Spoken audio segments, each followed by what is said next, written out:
Hello everyone, and welcome back to our channel. Today, we're diving deep into a pivotal moment in world history, a moment that arguably defined the boundaries of an empire and shaped the course of civilizations for centuries to come. We're talking about the turning point of the early Islamic conquests. When we think of these conquests, we often picture a rapid, seemingly unstoppable expansion that stretched from the sands of Arabia across North Africa and into the heart of Europe.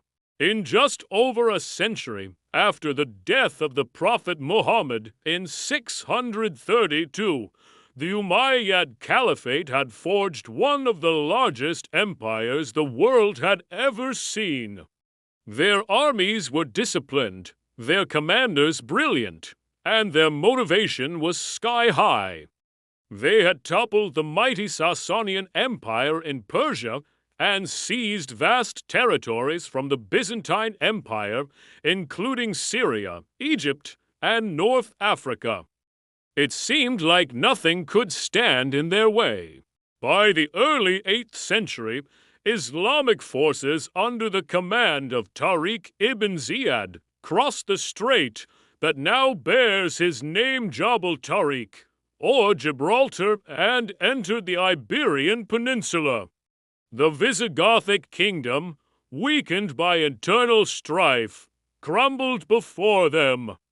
Within a few short years, most of what is now Spain and Portugal was under Umayyad control, a region they called Al-Andalus. From this new European foothold, the push north continued. They crossed the Pyrenees Mountains, the natural barrier between Iberia and the rest of Europe, and began raiding deep into the lands of the Franks. This brings us to the year 732, exactly 100 years after the Prophet's passing. The Umayyad governor of Al-Andalus, Abd al-Rahman al-Ghafiqi, led a massive army northwards. His objective was clear: to continue the expansion, capture more territory, and seize the legendary wealth of the Frankish kingdoms, particularly the rich abbey of Saint Martin of Tours. The Frankish realm was, at that time, a patchwork of kingdoms, often feuding amongst themselves. However, they had a powerful leader in Charles, the mayor of the palace, who was the de facto ruler of the Franks. He wasn't a king, but he commanded the armies. As Abd al-Rahman's forces moved north, they sacked cities and defeated a significant Frankish duke, Odo of Aquitaine, near the city of Bordeaux. The path to Tours and the heart of Francia seemed wide open. Odo, in desperation, fled north to seek help from his rival, Charles. Recognizing the monumental threat, Charles put aside their rivalry and marshaled his forces. He understood this wasn't just another raid. It was an invasion that threatened the very existence of his kingdom. This is where our story reaches its climax, at an obscure location somewhere between the cities of Tours and Poitiers. Historians call it the Battle of Tours, or sometimes the Battle of Poitiers.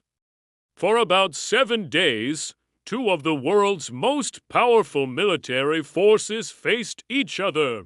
On one side, the Umayyad cavalry, renowned for its speed, discipline, and light armor, confident after a string of victories. On the other, the Frankish heavy infantry, a wall of shields, spears, and axes, fighting on home turf to protect their lands and way of life. The Frankish commander, Charles, was a brilliant strategist. He chose his ground carefully, positioning his men on a wooded, elevated plain. This terrain was a disadvantage for the charging Umayyad cavalry, breaking their momentum and forcing them to fight uphill. For days, the armies sized each other up, with minor skirmishes. Finally, Abd al-Rahman, growing impatient and worried about the onset of winter, ordered a full-scale assault. What followed was a brutal, grinding battle. The Umayyad cavalry crashed against the Frankish infantry square like a wave against a rock. The chroniclers of the time described the Frankish formation as an immovable wall of ice. Despite repeated charges, they could not break the Frankish lines.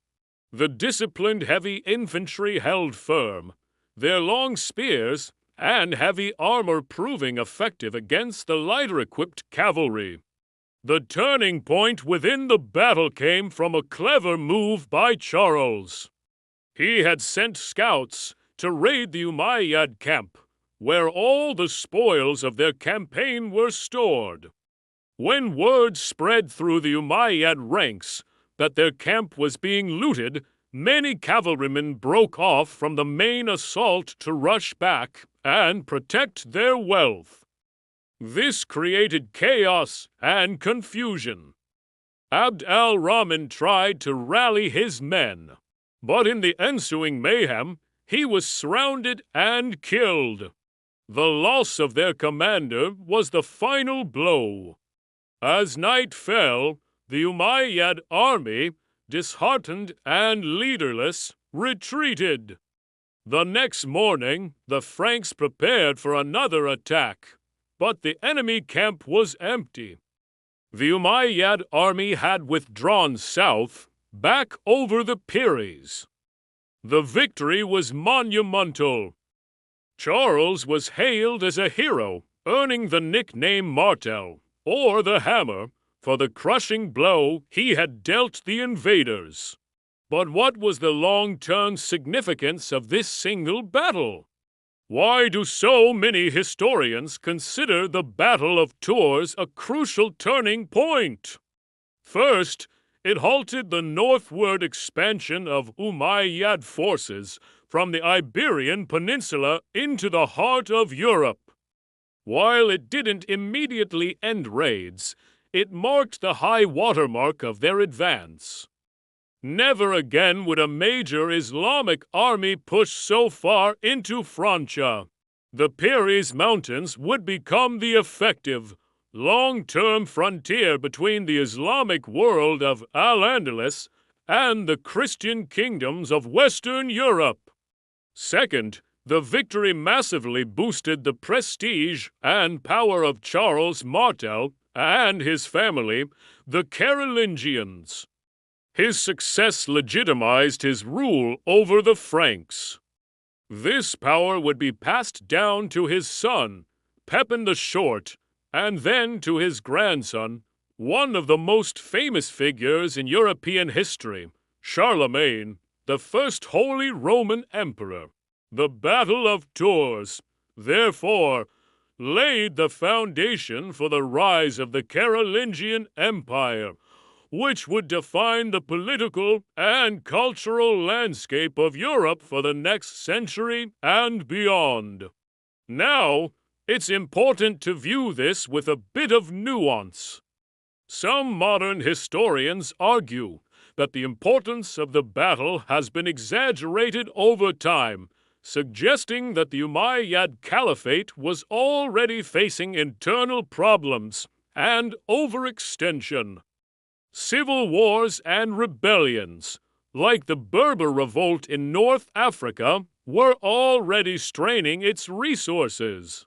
From this perspective, the defeat at Tours wasn't a single catastrophic event, but rather one of several factors that contributed to the end of rapid expansion. They might argue that the Umayyad army was more of a large raiding party than a full-scale invasion force bent on conquering all of Europe. However, Even if the Umayyads weren't planning to conquer the entire continent in one go, a victory at Tours would have been devastating for the Franks. It would have opened up the heartland of Francia to further, more intense raiding and potential conquest, drastically altering the development of Western Europe. The psychological impact of the victory cannot be overstated. It provided a powerful narrative of Christian defenders saving their civilization, a story that would resonate for centuries. So, while the Umayyad Caliphate was indeed facing internal pressures, the Battle of Tours in 730 stands as a decisive military and political event. It was the moment the seemingly unstoppable wave of Islamic conquest broke against the rock of Frankish resistance. It secured the future of the Carolingian dynasty, defined the northern frontier of Islamic rule in Europe, and ultimately helped shape the distinct identities of both the Christian West and Islamic Al-Andal, U.S. for the next 700 years. It was, without a doubt, a profound turning point in the history of the world. What do you think? Was the Battle of Tours the decisive moment, or was the Umayyad expansion already destined to stop? Let me know your thoughts in the comments below. It's a fascinating debate. Thank you so much for joining me on this journey back in time. If you enjoyed this video and want to explore more pivotal moments in history, please hit that like button. And don't forget to subscribe and turn on notifications so you won't miss our next episode. We'll see you next time.